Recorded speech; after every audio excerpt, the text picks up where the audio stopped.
Seguimos en el poder de la tarde. Gracias por su sintonía, señores. Tengo invitado. Ya llegó mi compañero Mejía, el dueño de este espacio, acaba de hacer su entrada. Buenas tardes, Mejía, bienvenido al Poder de la Tarde. ¿Por qué usted hace así, como con esta cara hacía tiempo que no me decían de qué dueño. Esos dueños nada más son los Pepín Corripio, los gente de otro nivel. Nosotros lo que somos compañeros. Compañeros de trabajo. Usted andaba para Colombia en estos días, Mejía. ¿Qué usted me trajo de Colombia? Sí. No veo como nada, que usted no trajo nada en la mano. No le puedo decir en el aire, pero le traje. Okay. Miren, qué gusto. Ya Julie estuvo la primera parte, interesante los comentarios que hizo, que es el ambiente noticioso, que es exactamente la primer segmento, actualizar el contenido noticioso.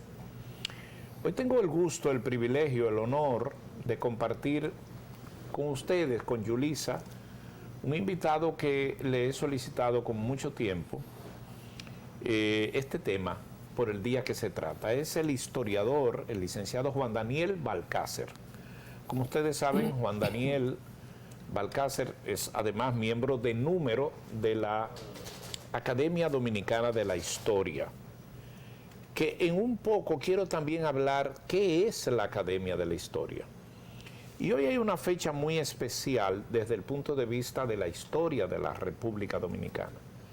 Y a ustedes, amigos televidentes, saben que la composición del programa busca contenidos que no son los tradicionales.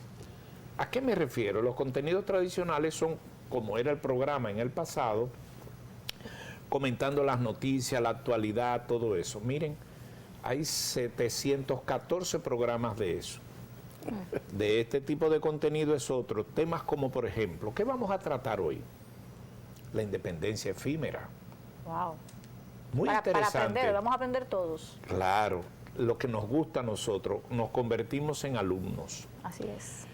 Pero en el aire acabo de agregar otro tema, por ejemplo, la Academia Dominicana de la Historia. Mire, una de las mejores instituciones que tiene la República Dominicana son las academias relacionadas con temas, con géneros, con títulos. La Academia Dominicana de Ciencia, la Academia Dominicana de Historia, la Academia Dominicana de la Lengua. ¿Qué me apena a mí? Que la generalidad de los dominicanos ni seguimos ni estamos conscientes de qué son esas instituciones, por demás educativas y muy importantes, porque son los que preservan el tema para los cuales ellos han sido creados. Me consta que miembros de número, obvio, son los componentes de esas academias. Y por lo que he visto, y afortunadamente no se ha cualquierizado los componentes de esas academias. Permítame, Juan Daniel, hoy, por favor, una breve explicación. ¿Qué es la Academia Dominicana de la Historia? ¿Qué hace? ¿Quiénes la componen? ¿Y qué peso tiene eso? La Academia Dominicana de la Historia es un organismo, como lo dice su nombre académico, cuya misión es fomentar el estudio y la investigación del pasado dominicano. Existe desde 1931. Estamos ahora mismo, en este año, celebrando el 90 aniversario de la Academia. Y es una institución que se rige por unos estatutos, es una institución de servicio público, asesora del Poder Ejecutivo y al mismo tiempo de los poderes legislativos y judicial en el marco de la historia. Sus miembros deben dedicarse al estudio y a la investigación y naturalmente a la publicación del resultado de esas investigaciones. En todo su existir, la Academia ha publicado ya más de 150 libros de documentos, de investigaciones históricas, y está conformada por tres categorías.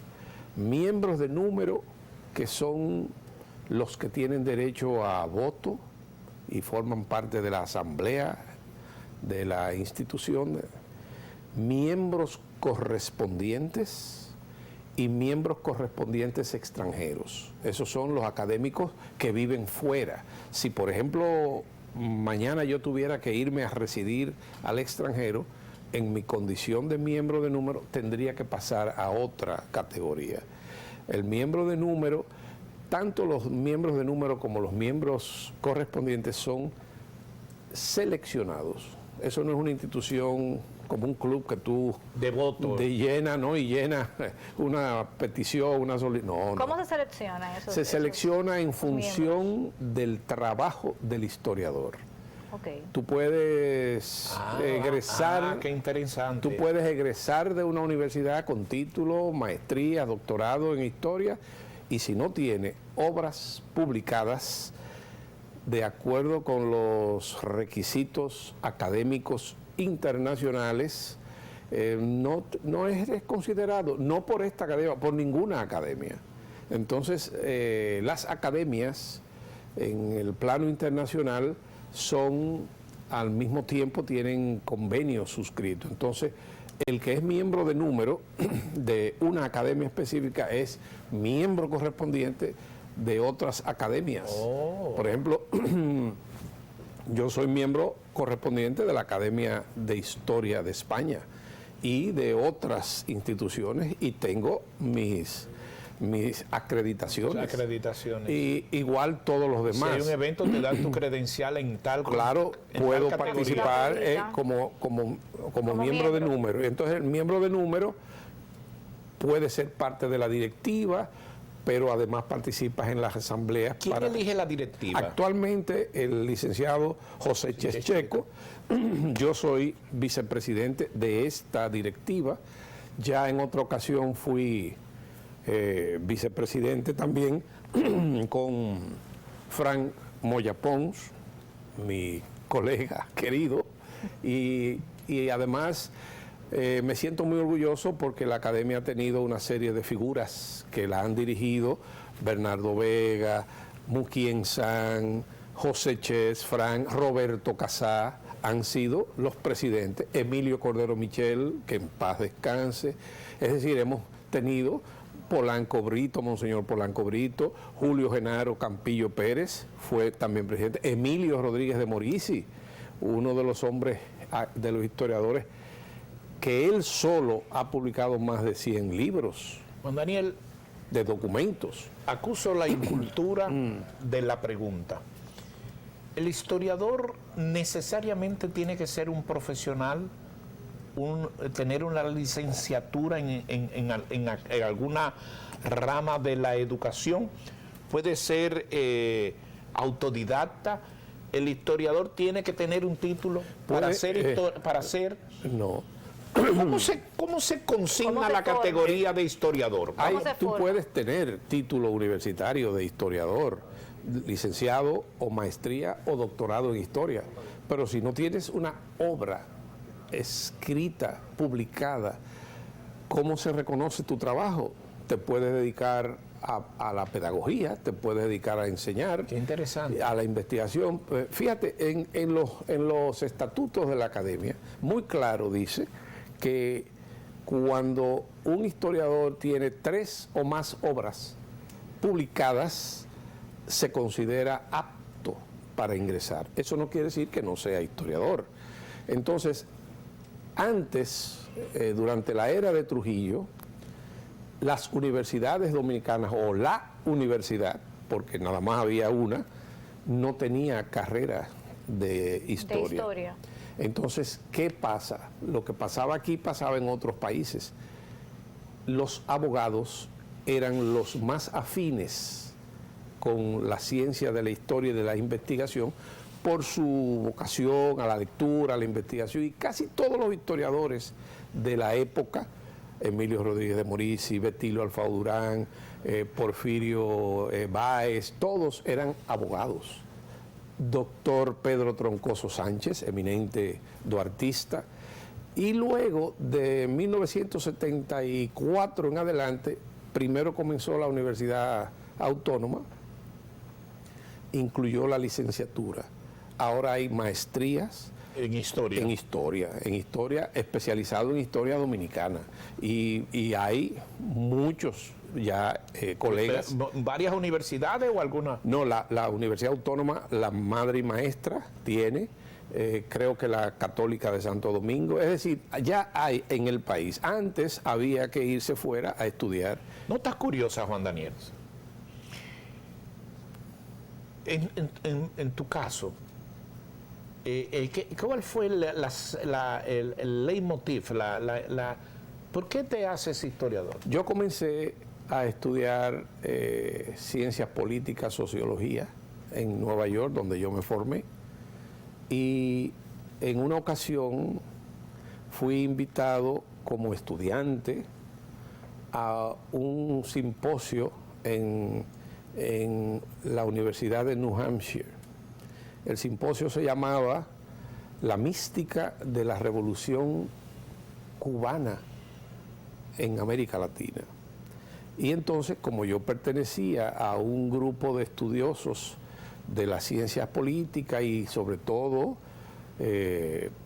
éramos activistas en contra del régimen de Balaguer y en contra de la guerra de Vietnam y todo eso, bueno, pues, y era además un estudiante sobresaliente, fui como estudiante a ese simposio. Entonces mi exposición fue sobre la revolución, el impacto de la revolución cubana En América. en el Caribe. En el Caribe. Tenía 19 años.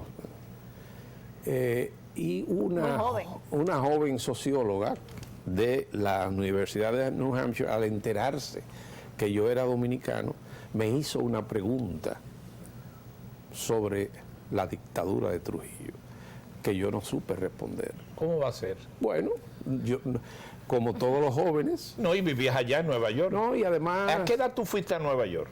a los 16. Y entonces... El mismo Nueva York, New York. Sí, sí. Cuando yo llegué, apenas había dominicanos allá. ¿Y en qué lugar estudiaste allá? En George Washington High School, y después comencé en Queens College, y de ahí, pues, años después vine para acá. De manera que... Entonces, cuando te preguntaron lo de Trujillo, ¿qué efecto causó eso en ti? No, pero yo Debatió el tema. evadí Evadió de el una tema. manera, creí yo, que elegante. Y cuando terminó, ella entonces me agarró una esquina y me dijo, tú no supiste. Tú no supiste la respuesta. ¿Cómo es posible que sepas de Cuba y no sepas de tu tu país? país. Oh, qué interesante. Sí, desde entonces estudio historia dominicana. Pero mira que... Y ya, Qué casi, anécdota. y ya casi no me preguntan sobre Trujillo. Pero qué historia más, Sí, más motivadora. Y era realmente el caso de toda la izquierda juvenil. Éramos expertos en Marx, en Engels, en Lenin, en Fidel, en el Che. La revolución cubana nos había cautivado a todos. Sabían de Mao Zedong. Sí, éramos estudiosos de eso. Que por cierto, bueno, eso, por lo menos en mí, fue fundamental el manejo de los conceptos del llamado materialismo histórico y de la teoría de la historia marxista. Pero no nos especializábamos en el estudio de la historia nacional. Todavía hoy yo recuerdo todo lo que yo leía sobre Cuba, los tengo, todos esos textos, hasta que entonces me di cuenta que para poder hablar con propiedad de cambios sociales en tu país, tienes que conocer el proceso histórico. Ahora Claro. entiendo yo cómo te especializaste tanto en Trujillo, que tiene obras fundamentales. Mire, yo que soy muy amigo de Juan Daniel, esa es otra cosa, uno carece de los orígenes, porque es interesante, Sí. me ha cautivado esta historia. Ahora, Sí. y te ha llevado a escribir libros sobre la dictadura. Claro, bueno. ¿Qué has escrito? Bueno, para que el público lo conozca. Bueno, mi obra cumbre sobre la era, es más bien sobre el final de la era de Trujillo, sobre el ajusticiamiento de Trujillo. Y entonces es un enfoque general primero de lo que fueron los complots contra Trujillo, para luego centrarme en la conspiración final que dio como resultado su eliminación física. ¿Cuántos títulos tiene? ¿Títulos son libros? Bueno, así no recuerdo, pero debo tener más de 12 o 15. He estudiado profundamente la vida y obra de Duarte. Tengo trabajos sobre la independencia dominicana. De Trujillo es el único que he escrito es ese, aunque tengo otros ensayos. ¿Tiene de María Trinidad Sánchez? No. Yo he abordado el tema de Duarte, a quien más he estudiado, y sobre todo hay algunos trabajos que he publicado sobre Francisco J. Peinado, Pedro Francisco Bono, es decir, tengo y artículos académicos, pues he publicado algunos. Me ha fascinado de tu trabajo siempre algo que me enseñaste, que la historia no es lo que se cuenta, es lo que se escribe, o no lo que se escribe, sino lo que se cuenta. ¿Cómo es la historia? Porque hay mucha gente que le fascina hablar de las cosas sin poder demostrarlo. Sí. ¿Cómo tú me descifras esto, que el televidente pueda bien entender esto? La historia es el registro documentado. Escucha eso. El registro documentado de una parte del pasado, nunca del pasado completo. De una parte. Claro. Nadie cuenta. Es imposible. Okay. Aparte de que el pasado no existe, ya pasó. Okay. Entonces, ¿qué hace el historiador? El historiador, en función de documentos, de fuentes fidedignas sobre el pasado, reconstruye. Por eso, la historia se vive reescribiendo en función de que aparezcan nuevos documentos. Por ejemplo, Trujillo, yo creo que lo que se ha publicado sobre Trujillo en el caso del complot está casi terminado, pero pueden aparecer testimonios fidedignos, desconocidos, que permitan reenfocar.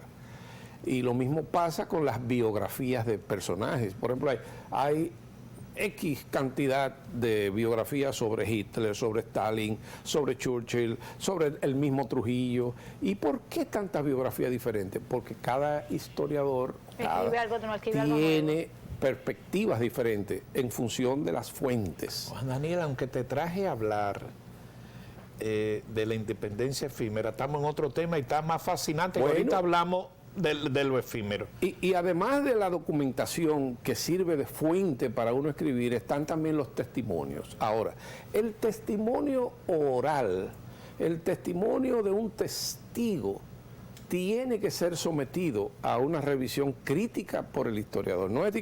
No vale en el escritorio del historiador, no vale que eso lo dijo mi abuelo que era un hombre serio. No, eso no vale. Lo que dijo quien sea que haya, porque tú puedes ver, tú puedes ser testigo, nosotros todos somos testigos de un hecho, pero yo tengo una perspectiva, tú tienes otra, ella tiene otra. Entonces se ven de manera diferente siempre. Ángulos distintos. Sí. Por eso se dice, hay una máxima jurídica que dice, un solo testigo no es testigo. Tiene que haber más. Interesante eso. Tiene que haber más testigos para tú poder cotejar, contrastar, y entonces eso es lo que eso es básico en historia. En la historia, la investigación tiene que estar ceñida a un proceso riguroso. Y cuando aparece ese un hombre de pelo en pecho, un hombre serio, nunca ha hablado mentira, y hay que creerle, obligado. Él puede tener una perspectiva diferente y creer que lo que él vio fue así, porque lo que uno ve es una interpretación, no necesariamente el hecho, y eso pasa también en el periodismo. El periodismo te pone un título, pero lo que sucedió, hombre mata mujer, pero ok, ese fue el hecho, pero ¿por qué? ¿Por qué sucedió? A veces ponen el título ¿Cuáles son atractivo? las atenuantes? Y cuando tú vienes a ver, bueno, por lo menos puede explicar. Entonces, ¿qué hace el historiador? El historiador no es juez. El historiador su papel no es juzgar. Ya ha pasado, ya es un caso cerrado. El historiador lo que tiene es que explicar y hacer comprender por qué se hizo tal cosa. Juan Daniel, ¿por qué de Duarte no hay un retrato oficial? ¿Qué es lo que ha pasado en la historia con un retrato fidedigno, real, típico de Duarte? ¿Por qué ha habido controversia con la figura, el retrato de Duarte? No, bueno, hay un retrato oficial. Hay un retrato que es la única foto. Varios retratos, póngame ahí de los que hay, que me los localice, que Juan Daniel, Siempre y luego que me ponga en turno la bandera, que yo quiero que él me dé una cátedra que él me da. El historiador que está frente a mí, cuando yo estoy en el deporte, como he estado, este señor que está a mi izquierda coge un sofocón, para no decir otra cosa, cuando ve que la bandera la utilizan o el escudo, y cuando él ve que ponen la bandera sobre la mesa y la doblan, que él dice que eso no se puede hacer, y coge un sofocón, así como ustedes lo ven calmado, y me llama, entonces carga contra mí. Pero porque usted debe de velar que esté bien puesta. Pero la yo no bandera. estaba ahí. Sí, pero él bien. llegó. Vamos a ver, Duarte, el retrato. Hay un solo retrato auténtico de Duarte, que es el que él aparece de pie y como con la mano.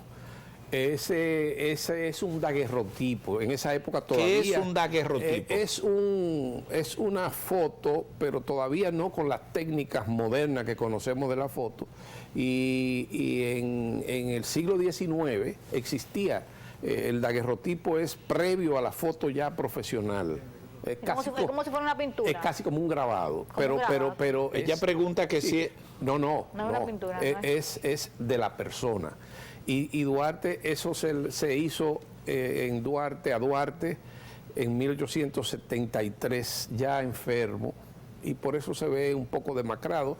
Tenía 63 años, me parece.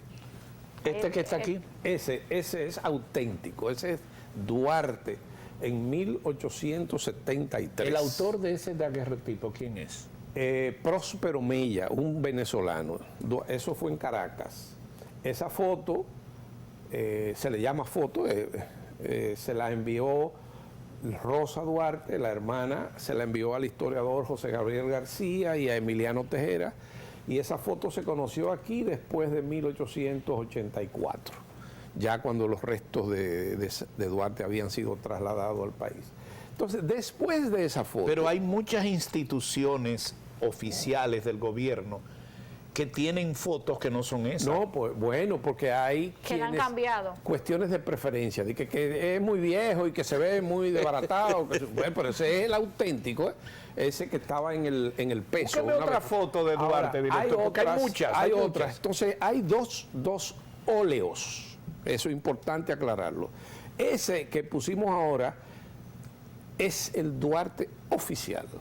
Ahora, el Instituto Duartiano, que es por ley la única institución facultada para utilizar la imagen de Duarte, la efigie, prefiere un óleo que hay de Duarte de Abelardo Rodríguez Urdaneta. ¿Por qué? Bueno, preferencias de los directivos del instituto. ¿Y tienen validez para eso? Sí, porque... ¿Y se parece al otro? Bueno, es lo que llamamos el Duarte joven. Ah. El Duarte... Se ve como diferente. Y yo lo llamo el Duarte buen mozo. Porque ahí estaba un poquito... Tenía ya mayorcito la de edad. tuberculosis, no, estaba enfermo. Estaba ya muy Además enfermo. de la tuberculosis, No, que una de las causas principales fue... ¿Este qué es? Ese es el Duarte de Abelardo Rodríguez Urdaneta. ¿Me puede poner el director las dos fotos de los dos Duarte, por favor? Que es como Abelardo lo recordaba en su juventud. Esa foto, que es un óleo, es una foto de un óleo, es de 1890. Hay otra de de otro pintor famoso que es también oficial. Son tres, esta y la de Alejandro Bonilla, que a lo mejor pueda que esté aquí en... Esas son las tres fotos que por ley se pueden usar. Y el Instituto Duartiano es la única institución facultada para autorizar a quien sea a usar una de esas. Pero nadie le hace caso a esa. No, ¿y por qué no le hacen caso? En materia de educación, el Ministerio de Educación se rige por estos preceptos. No sé, la verdad que no puedo, porque cada cual cuando va a publicar una obra interpreta a su manera, sí. Pero hay tres que son, por ahí circula un Duarte juvenil que alguien se inventó, pero ya eso son cuestiones que lo permite. Dispensa licencias. Exacto, y lo permite, la ley dice que un pintor o un escultor puede partir de uno de esos rostros originales lo puede utilizar. y puede interpretar con el aval del Instituto Duartiano. A propósito, Juan Daniel, las imágenes y las fotos que hay de Mella y de Sánchez, ¿son auténticas? Son, en el caso de Sánchez, y óyeme, es una cosa increíble, ellos tres nada más se hicieron un daguerrotipo cada uno, es lo único que existe. Entonces, el daguerrotipo de Sánchez, que fue engañado de muy buena fe, que lo llevaron, porque él nunca le gustó que le tomaran que le tomaran en eso. Y entonces era militar. Bueno, es que en esa época todo el mundo era de prestigio general. Entonces, una comadre de él, esposa de Félix María del Monte, lo invitó a una actividad y le dijo que se cambiara en formal. Y entonces le tomaron esa foto, la única que se conoce de Sánchez. Y de Mella hay una igual. Entonces, lo que se ha hecho es tomar fotos de esos óleos. Qué bien. Hay óleos. Esa es la única foto original jovencito de Sánchez. No, bueno, es 1858, yo pienso. Apuesto. Juan Daniel, ¿usaban los chalecos y las cosas ahí? No, él se vistió para la ocasión porque le dijeron que era como una recepción y era para tomarle esa foto. Sí. Bueno, Juan Daniel, vuelvo más tarde para hablar de la bandera, el uso, la independencia efímera, que es hoy, el bicentenario. Sí, el bicentenario. 200 años hoy de la proclamación de la independencia, que los historiadores llamaron efímera por lo corto que duró. Pero no es que Núñez de Cáceres diga, voy a proclamar una independencia efímera. Sino, ¿cómo abortó esa independencia? ¿Qué fue? Tengo mis escasos niveles de conocimiento. Siempre me llamó la atención cuando se situó que no le llegaron a poner los negros, los morenos en la Constitución, que hubiesen podido defender, que eso era una debilidad. Lo otro era la presión y la fuerza de Boyer y los haitianos. Sí. ¿Por qué? Bueno, vamos primero a explicar el acontecimiento. Sí. 1821, 1 de diciembre. Lo que sucede es que primero, previamente a eso, hay que ver lo que venía sucediendo en la sociedad dominicana. Recuérdese que desde 1809 aquí se luchó contra los franceses y se llevó a cabo lo que se llamó la Reconquista. Entonces, se logró un grupo de dominicanos deshacerse del dominio francés y instaurar de nuevo el dominio español. Pero entonces la situación económica, política y social era muy precaria, tan precaria, bueno, que al periodo, que fue un periodo de muchas estrecheces, se le llamó la España boba. Sí. Entonces, también hay que saber cómo se vivía. Esto era una sociedad eminentemente rural. En el Santo Domingo, lo que hoy es la capital, no había 15.000 habitantes, tal vez, y eso es mucho. 80.000 personas en toda la isla, era lo que había, en toda la parte española. Entonces había, como esa España boba fue tan complicada y España no pudo venir en auxilio, porque la misma España estaba ocupada por los franceses. Es decir, entonces la reacción que hubo en América Latina, todas esas revoluciones que se dieron, Venezuela, Chile, Paraguay, Uruguay, lo que hoy es Centroamérica, se rebelaron contra España, aprovechando que España estaba ocupada por los franceses y los latinoamericanos, hispanoamericanos, no querían ser franceses, se sentían, como en efecto era, españoles. ¿Asunto de idioma? No, y además herencia, sí, y no solamente idioma, la herencia, la religión, sangre, la tradición, la formación. Y asunto cultural sí, también. Sí, sí, entonces, pero optaron por escoger el camino de la independencia. Bueno, y tenían siglos que venían en esa situación. Claro, pero además había 3 acontecimientos internacionales. ¿Cuáles? Que habían impactado la revolución americana o norteamericana, sí, de las 13 colonias, que le dio su independencia. que creó un gobierno republicano y presidencialista, aunque federal, la Revolución Francesa de los derechos humanos, que fue la determinante. Es muy determinante, impactó de ¿Y una la manera otra? La Revolución Haitiana. La revolución de los esclavos. Ahí quiero llegar. Sí, la revolución de los esclavos. Porque los haitianos pelearon primero que nosotros, su Claro, independencia. la revolución llamada haitiana. Que los tenían los franceses en Haití. Claro, era una colonia. Cogiéndose las cosas para llevárselas para Francia. Bueno, en ese momento los franceses, perdón, doña Delia, que voy a decir esto, pero los franceses tenían a los haitianos de esclavos y cogían cosas y se los llevaban para Francia.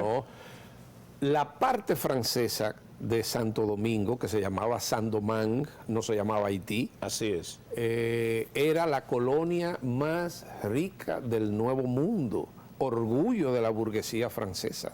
Y entonces... ¿Y qué se llevaban, Juan Daniel? Bueno, ahí había plantaciones de azúcar, exportaban azúcar, añil. ¿Habían minas? ¿Habían...? No, era...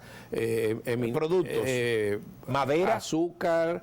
Los cortes de madera no eran tan... En la parte francesa no era como en la parte española, que había más madera. O sea, ¿habían azúcar? Las plantaciones eran básicamente de azúcar, añil...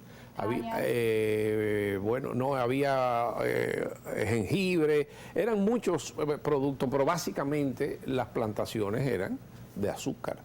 Esa era la explotación. Tú señalas que esos 3 acontecimientos marcaron. Fueron el incentivo sí. de los movimientos independentistas de América, lo que hoy es América Latina. Eso fueron movimientos inspiradores. Porque la misma revolución haitiana se le llama así por extensión, pero ellos ni siquiera usaban ese gentilicio. ¿Cómo decían ellos? Eran esclavos de la parte francesa de Santo Domingo.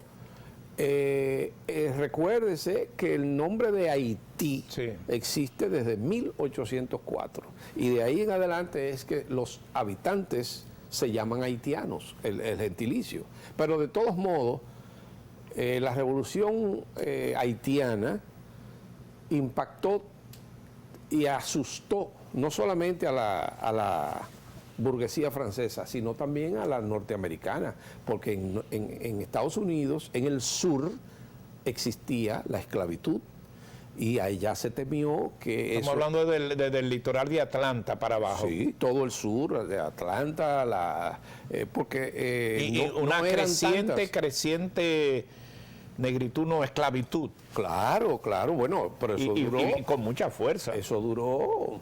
Esa segregación en Estados Unidos duró muchos años, siglos.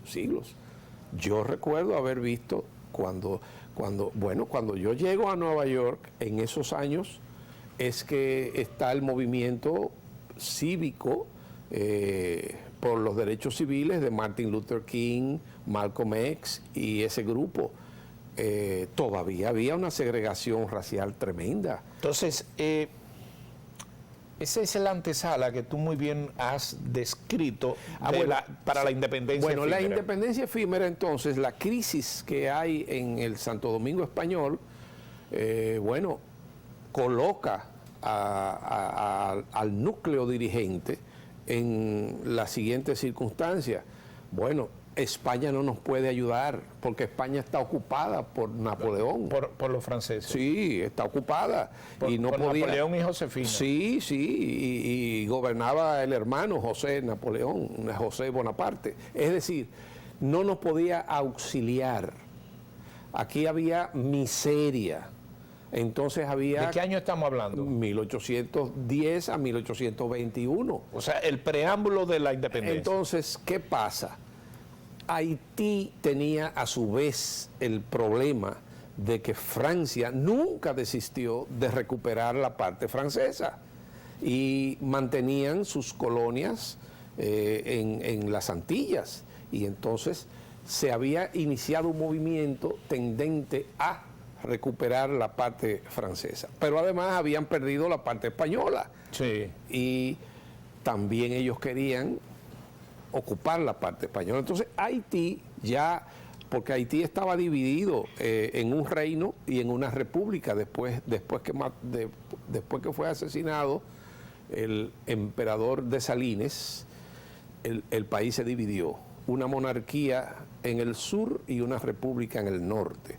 Petion en un lado y Enrique en otro. Eso lo estudiamos, eso nos tocó estudiar. Entonces, cuando muere el rey Enrique o Henry, y Petion también es sustituido por Boyer. Ahí es que comienza la era de Boyer. Sí. ¿Que era más guapo o era más atrevido? No, Boyer era un mulato que tenía también la visión. Dicen que muy guapo. No sé, pero no eran personas que venían de la revolución. Se habían destacado. Y él era el líder. Con Toussaint, bueno. Cuando sale Petion, muere Henry, él surge y además se unifica. Los dos grupos, las dos áreas. Exacto. Desaparece la monarquía y la república se unifica y Boyer es el presidente. Ya ahí estamos en 1818. Y entonces... Lo de él es venir para cogernos nosotros. Boyer quiere impedir que Francia ocupe la parte española. Esa es la teoría haitiana. Y entonces comienzan los pueblos de Dajabón, Montecristi, San Juan, Azua, Santiago, que son los pueblos que tradicionalmente tenían más negocios con la parte francesa. Y representantes del gobierno haitiano comienzan a incentivar y a difundir la idea de que lo más conveniente para la parte española era unirse a Haití. Y cuando Núñez de Cáceres se percata de que ya es casi inminente que Boyer venga para este lado y convertirse esto en un solo Haití, proclama la independencia. ¿En qué condiciones, qué lugar que hizo Núñez de Cáceres? Bueno, Núñez de Cáceres, aprovechando la circunstancia del movimiento en América del Sur, entiende prudente proclamarse y adherirse a la Gran Colombia, al proyecto de la Gran Colombia de Bolívar, pero las circunstancias históricas no favorecían eso. Incluso el emisario que envía Núñez de Cáceres nunca pudo ver a Bolívar.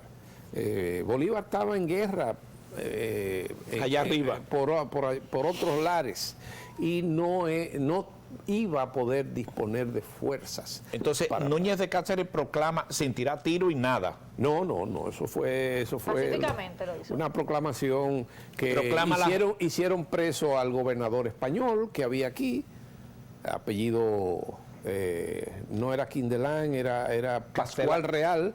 Lo apresaron. ¿No era Castelar? No, Real, Pascual Real. Y lo encerraron ahí en la fortaleza, en la llamada Fortaleza Osama. En la Fortaleza Osama. En la torre. En la torre. Ajá. Del homenaje. Y proclamó la independencia. Entonces hay una declaratoria de independencia y una proclamación que hizo Núñez de Cáceres, un ¿Qué documento. hicieron los haitianos y Boyer en ese momento? En lo que él proclamaba aquí, 1 de diciembre, ya, Un Un día como hoy, ya en el como hoy. 1821. 21. Ya Boyer tenía su soldadesca armada para venir para acá. Boyer vino el 9 de febrero. Es decir, la proclamación de la independencia, por eso le llaman efímera, porque apenas duró 2 meses. Diciembre primero, enero, y ya el 9 de febrero Boyer entra y posesiona. y ocupa. ¿Qué pasó con Núñez de Cáceres? Entonces Núñez de Cáceres no pudo formar gobierno, no hay gabinete, no pudo formar un Estado. Es decir, no tuvo tiempo. ¿Qué le faltó? Bueno, primero fue un movimiento elitista. Ahí es que dicen que no habían ni negros ni habían gente de base. No abolió la esclavitud. No la abolió.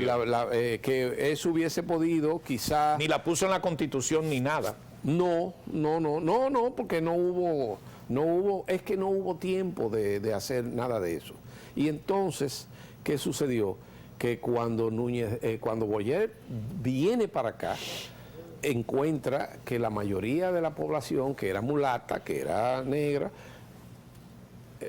no estaba identificado Con Boyer. con Núñez. Con Núñez de Cáceres. Entonces Núñez de Cáceres, después que entrega, se va.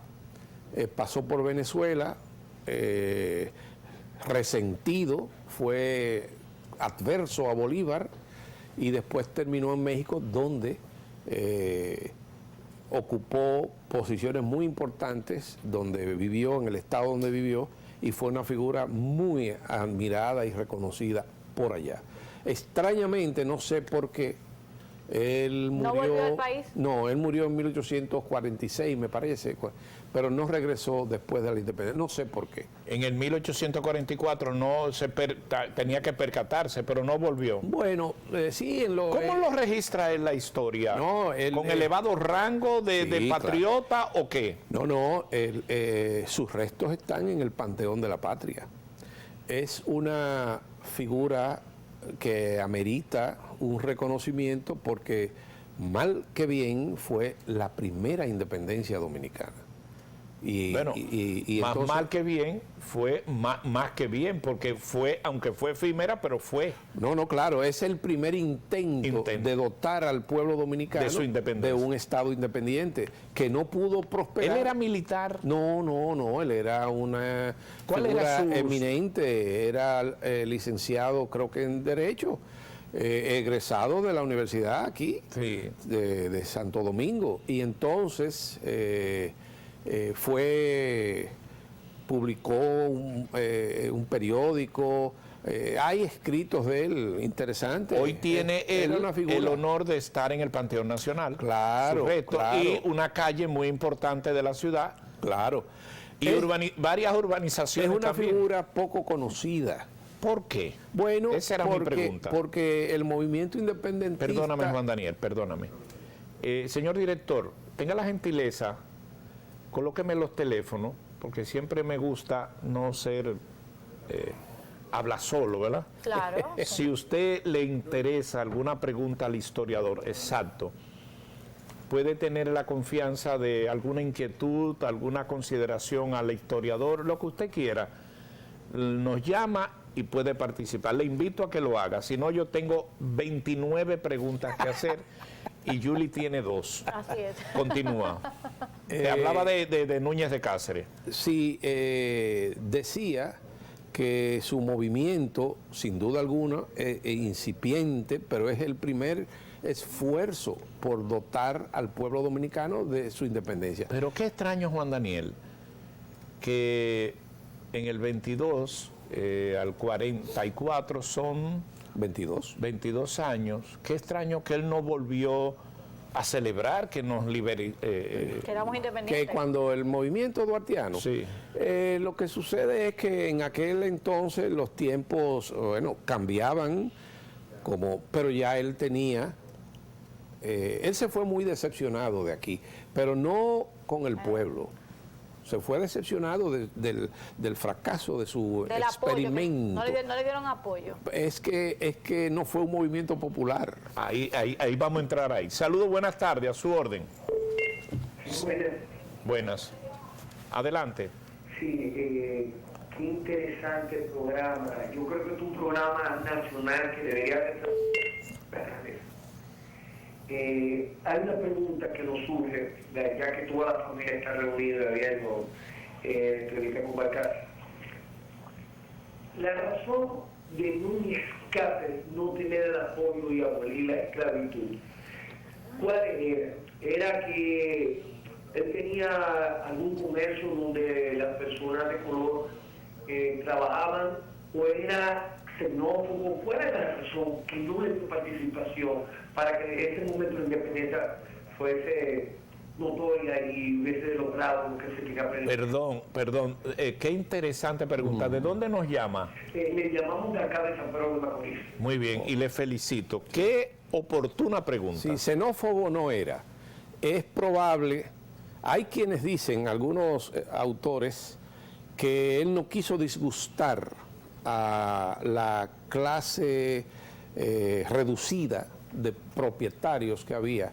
Pero debo aclarar que la esclavitud en el Santo Domingo español no tenía la más remota similitud con la crudeza y la bestialidad con que existía la esclavitud en la parte francesa. O sea, la esclavitud aquí era algo familiar, si se quiere, porque aquí no Para cuidar gente. aquí no existía las plantaciones y no estábamos incorporados como los que comían esclavos. una vez al día y Sí, tenían que cargar todo, sí, eran como mira, mulas. No estábamos incorporados, como lo estuvo la parte francesa, a un sistema colonial que explotaba y que tú tenías que producir para exportar. Entonces la esclavitud a lo mejor habría, pero esto es una conjetura y los historiadores no debemos conjeturar mucho, la habría eliminado, pero no lo hizo inmediatamente y no creo que eso haya sido un factor Determinante. es que fue su movimiento de la periferia, fue un movimiento exclusivo de la alta clase dominante. Saludos, buenas tardes, a su orden. Con gusto le escucho. Adelante. Adelante. En 1795 se firmó el Tratado de Basilea. Entonces, yo pregunto, Juan, buenas tardes. Siga. Sí, usted dijo del Basilea, continúe. Perfectamente. Entonces, cuando se produce la invasión, o es que ellos vienen a reclamar, tenían ellos la razón en venir a reclamar que España le había pedido a Francia la colonia entera en 1795. Esa es una pregunta. Tengo otra en línea y por favor, adelante. A su orden, vamos a hacer 3 corridas y se cayó. ¿Está todavía la otra ahí? Sí, adelante. Sí, adelante. Sí, te hablo con Montero Mejía. Tengo una inquietud con Gregorio Luperón y el profesor Vos. A ver qué me define de esos personajes, a ver si yo puedo coincidir con él. Está bien. Montero Mejía, cédula. Pero No. ¿De dónde tú eres, Montero? Bueno, Muy bien. La otra llamada que está ahí en línea. sí, buenas tardes. Adelante. Buenas tardes. Le habla Luis Bonilla desde Mao. ¿Desde? Mao. Desde Mao. Adelante, Bonilla. Felicitaciones por el programa y por haber leído a una persona tan versada y tan conocedora como el Cáceres. Yo tengo una sugerencia para ver qué se puede hacer. Yo creo que los miércoles son de turismo y cada día de la semana tiene un tema. Y yo sugiero, con la más humilde expresión, que se ponga un día dentro del programa para tratar la historia dominicana, que tampoco conocemos y que tanta falta nos hace conocer. Esos pequeños detalles que han definido si usted ve un día que ponemos el día de historia, no me venga a cobrar crédito ni nada, ¿eh? Se le tomará en cuenta, Bonilla. Muchas gracias, muy gentil. Me encanta. Uno no puede esconder, no sé si usted se da cuenta lo fascinado que estamos aquí, porque este caballero es, además de ser buen historiador de la academia, sabe explicar. Porque hay historiadores que lo que te hacen es confundir. Saludos, buenas Además, tardes. estamos aprendiendo. Aprendiendo, esto es una Claro, escuela. es una escuela. Buenas tardes. Sí, dígame. ¿Aló? Sí. Habla Montero Mejía, que no me dejan definir lo que iba a decir, ¿sabes? Porque una persona, yo llamo a profesor Hugo, con el gran respeto, una persona que salga huyendo al país, salga pueblo y salga gente, yo lo llamo cobarde, yo no sé él, una eminencia como esta persona que está hecha. Eso es. Gracias, Montero. Pero yo le voy a contestar en lugar de él. Ese no es el tema de hoy, Montero.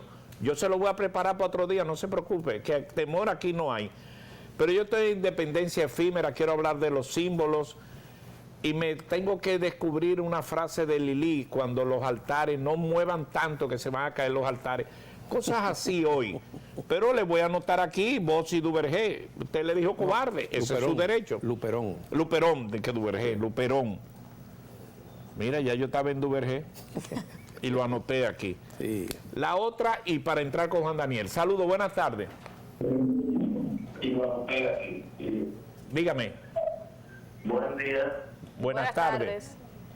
Sí, la persona que ahí me dio a mí clase en APEC en el año 80. Sí, los 80. el año 80, lo conozco muy bien, hace mucho tiempo. Yo estoy llamando porque, aparte de todo, yo soy un estudiante. Y yo creo que la historia no es nada más para leerla y leer. He tenido por un historiador que había metido conceptos Los teléfonos. muy raros. La historia es decir, cosas que chocan con la razón y el discernimiento de los seres humanos, de las personas, y a uno le causa mucho problema eso. Mire, el punto que voy específicamente es en el caso de lo que llamo independencia. Ajá. Y lo que es separación, que yo creo que debemos la historia o un historiador consciente de lo que están ahora debían aclarar. Porque me parece que ese manejo que están dando de ese acontecimiento le están dando a ilustres dominicanos méritos que no se ven y a otros se le están quitando. Muy bien. Yo Muy creo que el asunto de la independencia y el asunto de separación, por tratarse de los haitianos y por tratarse de los españoles, por tratarse no solamente de los españoles, el maestro sabe que no son dos invasiones, sino tres invasiones norteamericanas que hemos tenido. La de 1865, que fue una invasión, la primera invasión que hizo americana. Y siempre se habla de dos, pero son tres. Y entonces, Luperón luchó contra Imperio, pero Duarte luchó contra haitianos. Entonces vamos a ver la verdad de todo eso y vamos a llegar al punto que estamos. Muchas gracias. Muy gentil por su participación. Y usted que fue alumno de Juan Daniel. Vamos a ver, Juan Daniel, de lo que nos acordamos, porque hubo varias preguntas. La primera que recuerdo, porque es vital para la cuestión haitiana y Santo Domingo, él preguntaba, refiriéndose al Tratado de Basilea, Sí.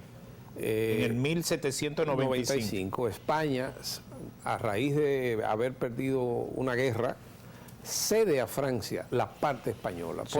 Por eso nosotros tuvimos una época llamada la Era de Francia en Santo Domingo, que es cuando Leclerc llega a la parte, pero Ferrand era el gobernador aquí. Y la Guerra de la Reconquista es contra los franceses en 1809. De manera que nosotros, por eso se decía, como habíamos sido españoles, los ingleses estaban detrás de nosotros, los franceses también.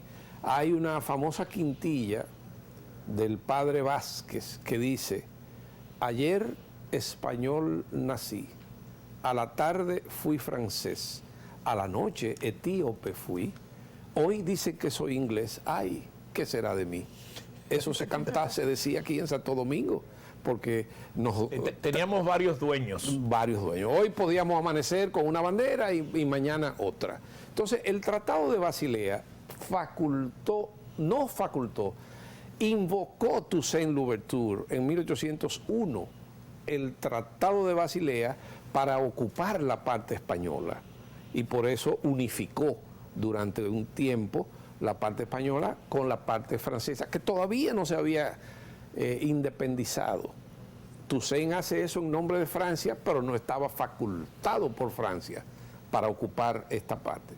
Entonces, dicen algunos autores haitianos que Boyer en 1822 quiso cumplir con ese dictamen de ese tratado, pero resulta que ya ese tratado no estaba en vigor, porque en 1814, es bueno que tengan presente esto, Francia había retrocedido a España la parte española. Es decir, o sea que se anuló. Se anuló. El Tratado de Basilea se anula en el 14. La cláusula que cedía la parte española fue eliminada mediante el Tratado de París en 1814. De manera que ahí volvimos a ser posesión española. Sí, colonia española. Por eso, Núñez de Cáceres, cuando proclama la independencia, es frente a España.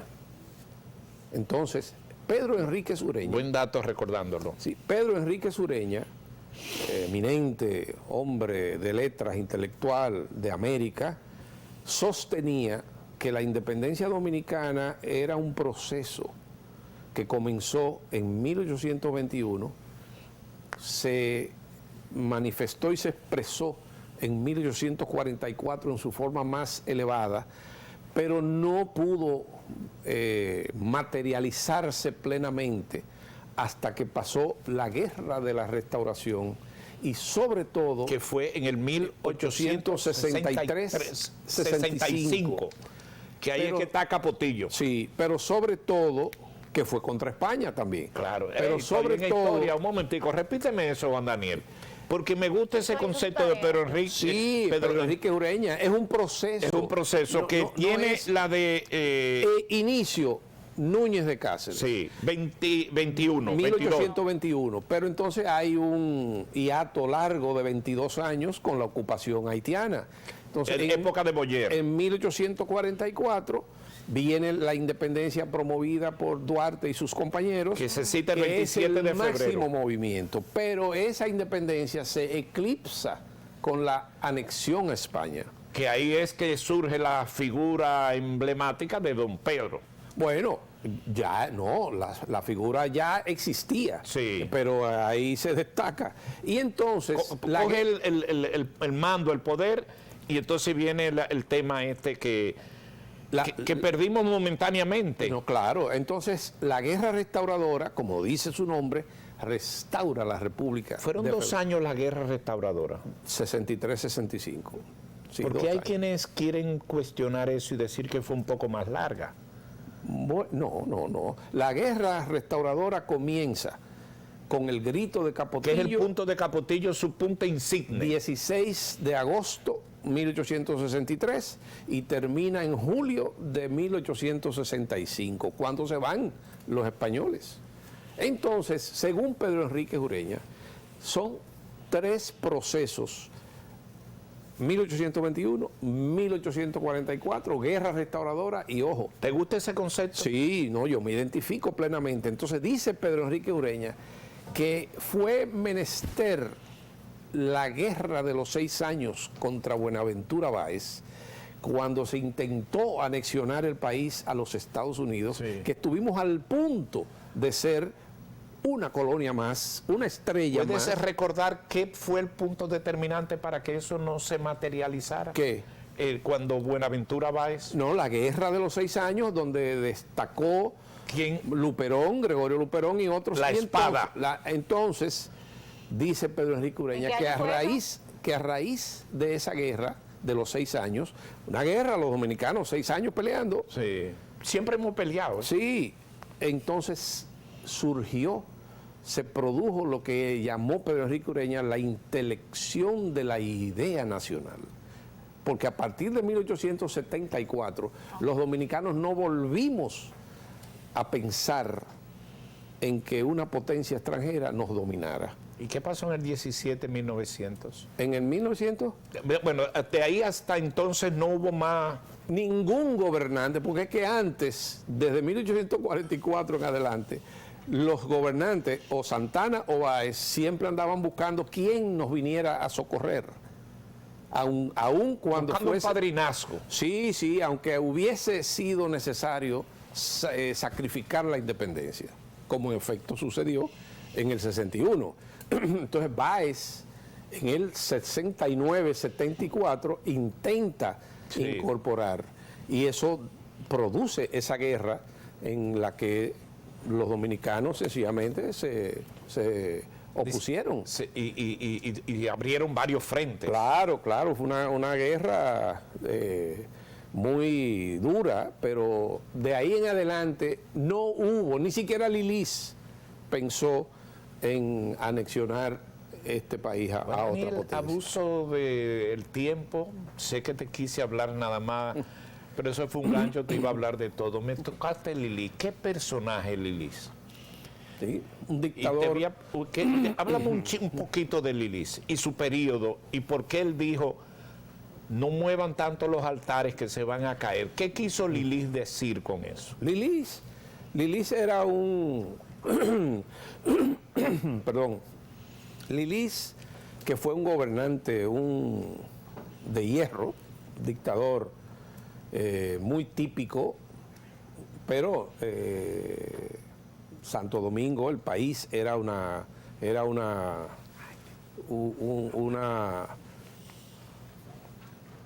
sociedad rural, un campo.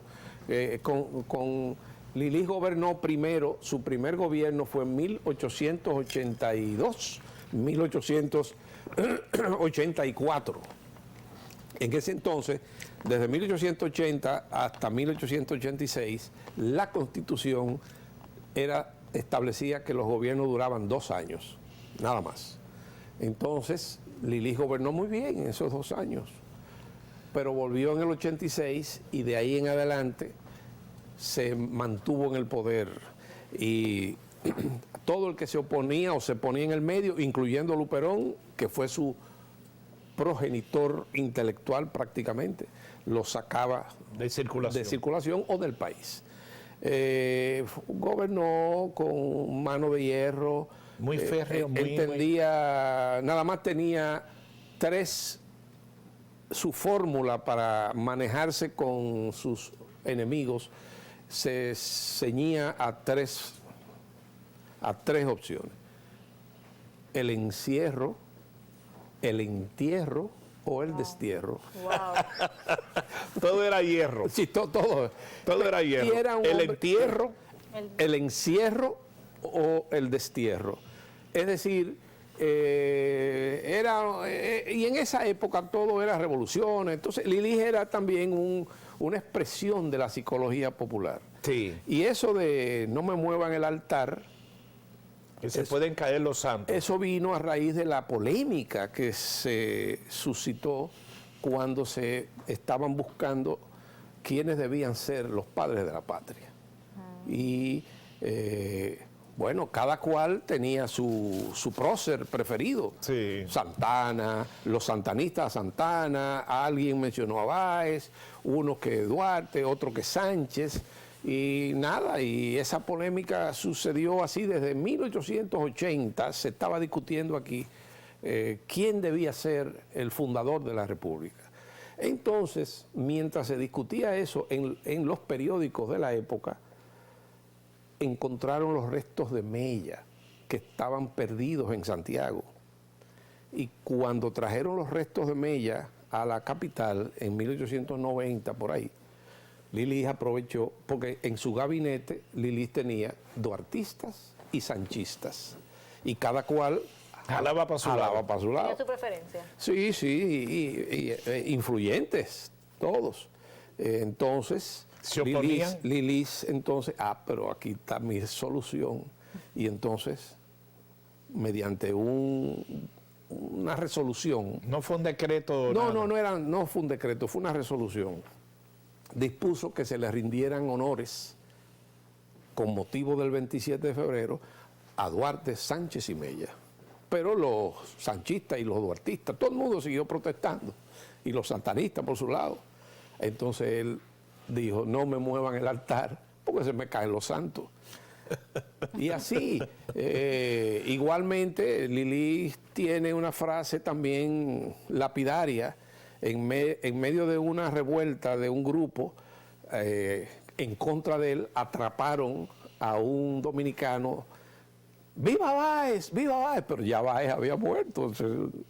Y lo iban a fusilar. General, vamos a fusilar a fulano que estaba diciendo ¡Viva Báez! Y dice, pero no lo fusilen. Porque ustedes saben que aquí, a la hora del peligro, cada cual invoca al santo de su devoción. Y esa frase queda ahí. Los dominicanos es así. Todo el mundo tiene su santo de su devoción. Fíjese. Bueno, ahora mismo hay un movimiento de algunas personas que no están satisfechas con los honores merecidos que se le han rendido al general Gregorio Luperón. Entonces sí, quieren que cuarto padre de la... ¿Pero por qué?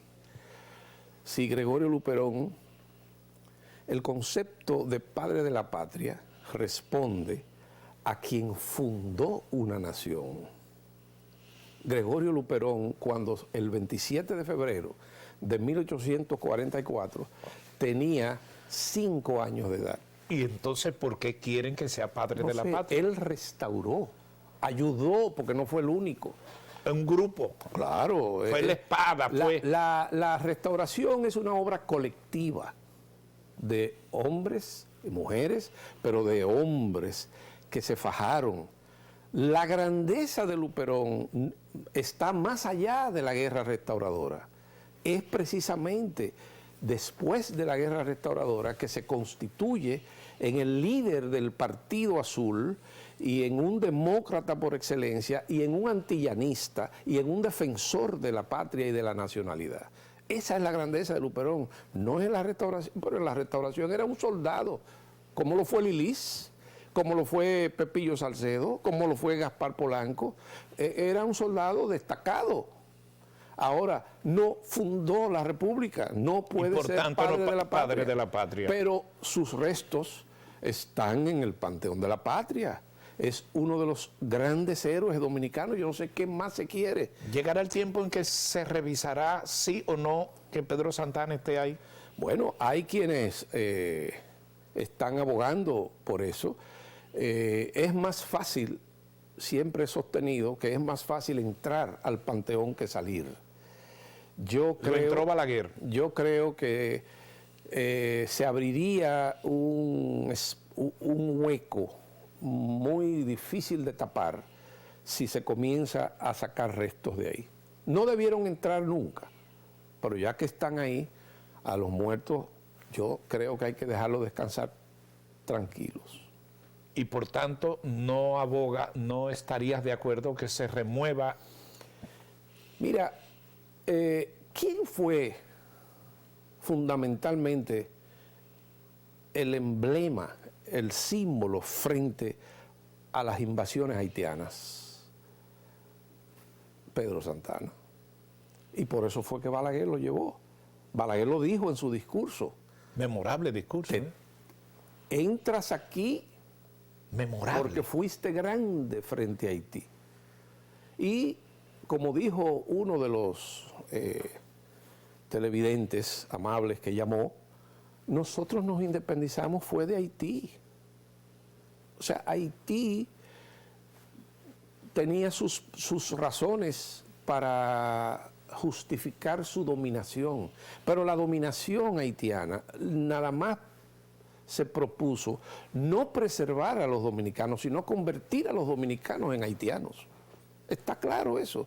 Y de haber continuado 5 años más, quizá aquí hubiésemos perdido la facultad de hablar el español y de nuestras costumbres, nuestros antepasados, porque eso era el sentido de esa ocupación. Ninguna ocupación se lleva a cabo de que para preservar al pueblo ocupado.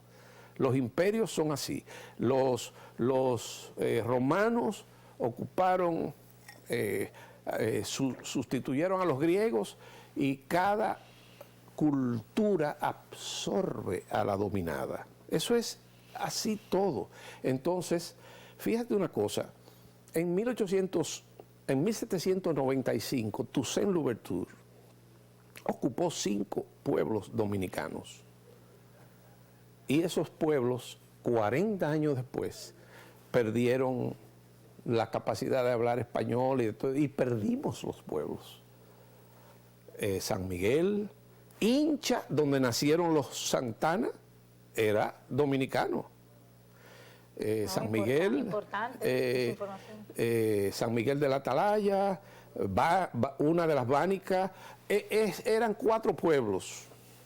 Y ya para 1845, que se intentó recuperarlo, nadie hablaba español. Porque, bueno, los mismos Santana, la familia salió para el Ceibo en 1801. Entonces, ¿qué sucede?